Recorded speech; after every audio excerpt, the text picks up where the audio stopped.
Hello नमस्कार साथियों, मैं मनीषम स्वागत करता हूं आपके अपने प्लेटफॉर्म युद्रा प्रो प्लस पे। भाई बहुत ज्यादा रिक्वेस्ट आ रही थी आप लोगों की part A part B form को लेकर। बहुत सिंपल सा फॉर्म है, फिर भी आप लोग को डाउट था तो चलिए आप लोग को इसका भी ट्यूटोरियल दे देते हैं कि इसे फॉर्म भरते कैसे हैं। ठीक है, तो फॉर्म भरने का तरीका बहुत ही सिंपल है।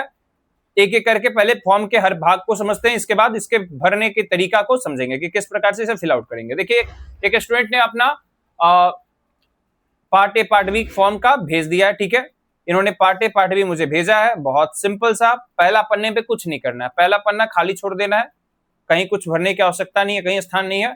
दूसरे पन्ने पर आप जाओगे तो यहाँ पे आपका परमानेंट एड्रेस दिया जाएगा, कॉरेस्पॉन्डेंस एड्रेस दिया जाएगा। ठीक है, इसके बाद यहाँ पे है डिक्लेरेशन ऑफ द स्टूडेंट। क्या डिक्लेयर कर रहे हो भाई? आई डिक्लेयर दैट इंफॉर्मेशन, सीधी बात, जो भी इंफॉर्मेशन तुम दे रहे हो सही है। ठीक है, क्या है कि जो भी इंफॉर्मेशन दे रहे हो तुम्हारे जानकारी में पूरी तरह सही है, उसमें कोई प्रकार की कोई गलती नहीं है, इसका तुम यहाँ पे शपथ लेते हो। ठीक है, यहाँ पे डेट लिखोगे। कौन सा डेट लिखोगे भाई? डेट लिखोगे सेम टू सेम जिस दिन आप डीबी कराने जा रहे हो। ठीक है, प्लेस, शहर का नाम लिख देना जिस शहर में डीबी कराने जा रहे हो। यहाँ पे आपका सिग्नेचर इंग्लिश में होगा, यहाँ फुल सिग्नेचर इंग्लिश में करोगे, यहाँ पे हिंदी में सिग्नेचर करोगे। ठीक है, समझ गए? तो ये काम कर लोगे, बहुत सिंपल है। डेट, प्लेस और सिग्नेचर, समझ में आ गई बात। अब इसके बाद जो महत्वपूर्ण भाग है, जो सबसे ज्यादा इंपॉर्टेंट है, ये समझ लीजिए, क्योंकि ये यहीं पे अधिकतर बच्चे गलती कर देते हैं और उनको समझ नहीं आता है करना क्या है। यहाँ पे देखिए, यहाँ पे एक डिक्लेरेशन दिया हुआ है, अभ्यर्थी द्वारा घोषणा।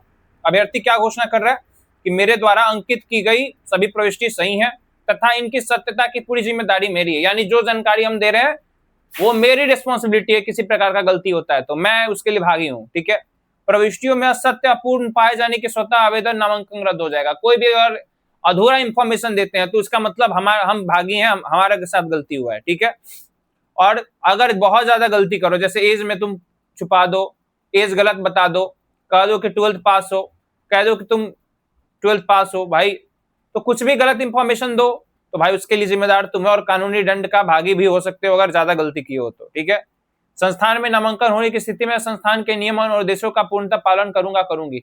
सिंपल बात है भाई, जो पुरुष हैं वो होंगे लिखेंगे और जो स्त्री हैं होंगे लिखेंगे। ठीक है, पालन करूंगा ये समझ ही सकते हो। तो आपको सेम टू सेम ये भाग को, ये जो यहाँ भाग दिया हुआ है, इस टोटल के टोटल पार्ट को यहाँ पे ये जो खाली स्थान दिएगा इसको अपने हैंडराइटिंग में हिंदी में लिखना होगा। ठीक है, देखो भाई यहाँ पे नीचे वो तुम गलती करो तो ठीक है, ठीक है, तुम गलती करो तो भाई कोई दिक्कत नहीं है। क्यों? गलती करो तो दिक्कत बहुत है भाई, मजाक कर रहा है। यहाँ देखो बोर्ड के देखो तो नीचे गलती लिखा है, इनका टाइपिंग एरर चलता है, तुम गलती मत करना। ठीक है चलो, तो ये प्लेस यहाँ पे फिर से लिख दोगे, सेम डेट लिख दोगे। आवेदक का हस्ताक्षर हिंदी में इंग्लिश में, कैपिटल लेटर में सिग्नेचर नहीं करना है, ध्यान देना, कैपिटल लेटर में सिग्नेचर नहीं करना है।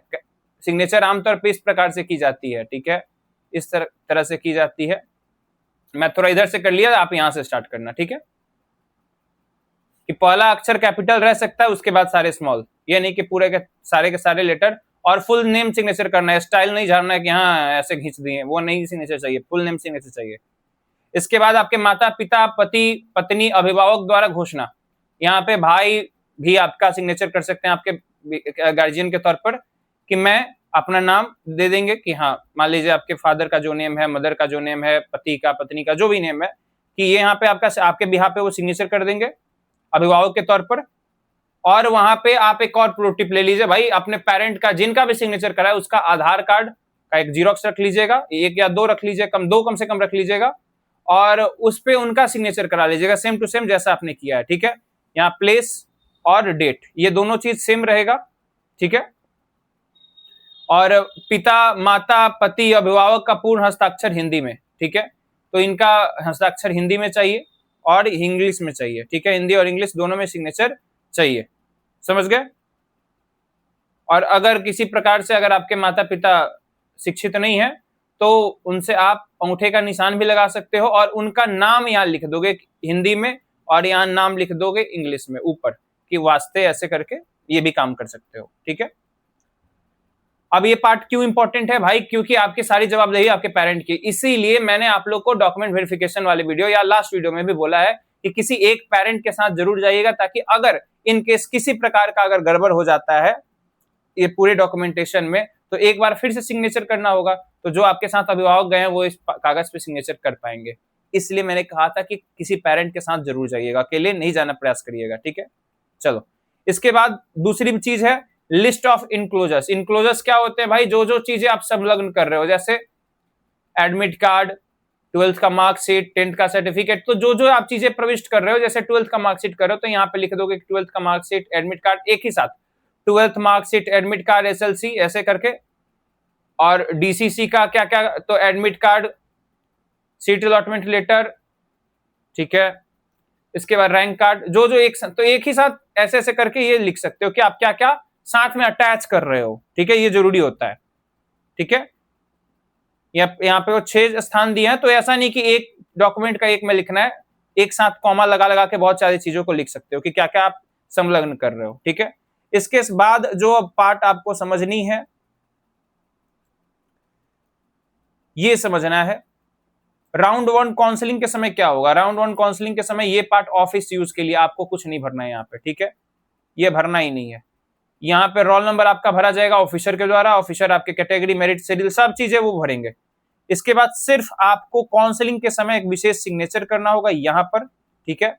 इसके बाद वेरीफाइंग ऑफिसर यहाँ पे सिग्नेचर करेंगे, और controller of examination BCC board का जो होंगे वो यहाँ पे करेंगे। तो ये कागज जाता है बीसीसी बोर्ड में, वहां सिग्नेचर वो करेंगे, आपसे मतलब नहीं है, ठीक है। फिर राउंड 2 में आपको ये देखने को मिलेगा, जब अगर मान लो राउंड 2 में गए हो, राउंड 1 में गए, डॉक्यूमेंट वेरिफिकेशन कराए, ये कागज फिर से आपको वापस मिल जाएगा ओरिजिनल। राउंड 2 में जाओगे तो फिर सेम प्रोसेस, सारी चीजें देखोगे होता हुआ। ऑलरेडी तुम फॉर्म भर चुके थे, ऊपर वाला पार्ट, सिर्फ यहाँ पे रोल नंबर आपके वेरीफाइंग ऑफिसर भरेंगे, डिटेल भरेंगे, और यहाँ पे आपको राउंड 2 में सिग्नेचर कर देना होगा। ऐसे काम होता है, ठीक है। और ये एक्स्ट्रा थर्ड क्यों है, ये थर्ड किस लिए है, तो ये मॉप अप राउंड के लिए है, कि अगर इनकेस आपका मॉप अप राउंड होता है तो उसके लिए है।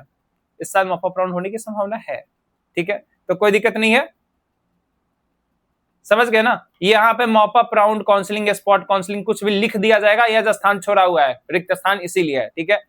फुल सिग्नेचर ऑफ कैंडिडेट, यहाँ पे इंग्लिश में सिग्नेचर करोगे, हिंदी में सिग्नेचर करोगे, और अपने अंगूठे का, लेफ्ट हैंड के अंगूठे का यहाँ पे क्या इंप्रेशन दे दोगे, ठीक है। ये कहाँ होगा, काउंसलिंग इंटरव्यू के लिए। इंटरव्यू क्या होता है भाई, जो आपके जो ऑफिसर होते हैं, एक खास ऑफिसर होते हैं वेरीफाइंग ऑफिसर, वो आपका थोड़ा बहुत इंटरव्यू लेते हैं, आपसे नाम पूछेंगे, कोई कोई छोटा मोटा डिटेल, कहां से हो, कौन से सब्जेक्ट से पास किए थे, 12th में कितना नंबर आया था, ये सारी चीजें पूछी जाएंगी आपसे। क्यों पूछा जाता है, कहीं कुछ इंटरव्यू टाइट होता है, कहीं नॉर्मल होता है, नॉर्मल क्वेश्चंस होते हैं, ऐसा नहीं है कि बहुत जॉब इंटरव्यू आईएएस का पूछा जा रहा है वैसा, नॉर्मल। क्यों, क्योंकि जांचा जाता है कि भाई आप मानसिक रूप से मेंटली फिट हो कि नहीं हो, मेंटली फिट हो तब आपको आगे बढ़ा दिया जाएगा। बातचीत से इन्हें क्लियर होगा कि इंसान मेंटली फिट है या नहीं। चलो, इसके बाद ऑफिस यूज के लिए कंसर्न इंस्टीट्यूट, जो वहां आपका एडमिशन होने वाला है, जो आपको कॉलेज अलॉट हुआ है, वो कॉलेज में ये यहाँ पे रोल नंबर भरा जाएगा, उनके द्वारा कैटेगरी, मेरिट, ये सारी डिटेल वो लोग भरेंगे। और यहाँ पर सील ऑफ इंस्टीट्यूट, उस इंस्टीट्यूट का मान लो राजा पखर वैशाली मिला, पीएमसीएस मिला, तो यहाँ पर आपके वो सिग्नेचर करेंगे, सील करेंगे, ठीक है, इसमें आपको कुछ नहीं करना है।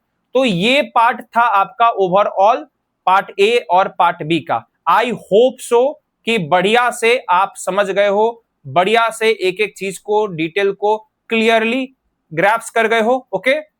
तो फिर अगर आपको बायोमेट्रिक फॉर्म भरने में, चेक स्लिप भरने में प्रॉब्लम है, तो वीडियो ऑलरेडी बना हुआ है चैनल पे, चेकआउट कर लीजिएगा, ओके।